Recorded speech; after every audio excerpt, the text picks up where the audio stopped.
In today's video, I'm going to teach you how to record COGS, cost of goods sold, in QuickBooks Online.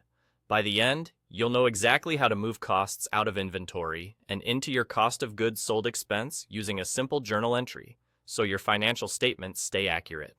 Let's get started. Once you're in your QuickBooks Online company file, go to the top left and click New. From the menu that opens, choose Journal Entry. This takes you to the journal screen where we'll record the cost side of your sale. First, set the journal date. Use the date that matches when the inventory was sold, or the date you want the cost recognized in your books. Getting the date right ensures your profit and loss reflects the cost in the correct period. If your books have a closing date, make sure you're working within an open period. Now, look at the journal entry table. On the first line, select your cost of goods sold account. In the debit column, enter the cost amount you're recognizing. This is the actual cost of the item sold, not the sales price.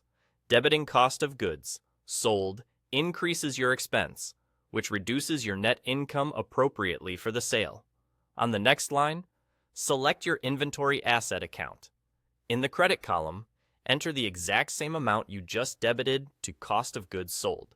This credit decreases your inventory on the balance sheet, keeping your books in balance.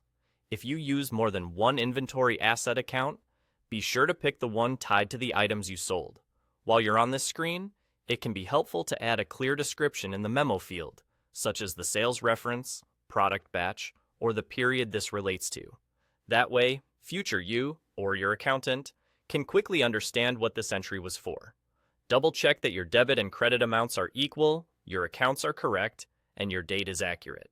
Once everything looks good, select Save and New.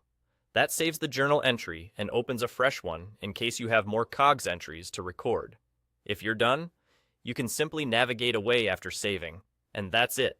You've recorded cost of goods sold by debiting COGS and crediting inventory asset, ensuring your expense and inventory balances reflect reality.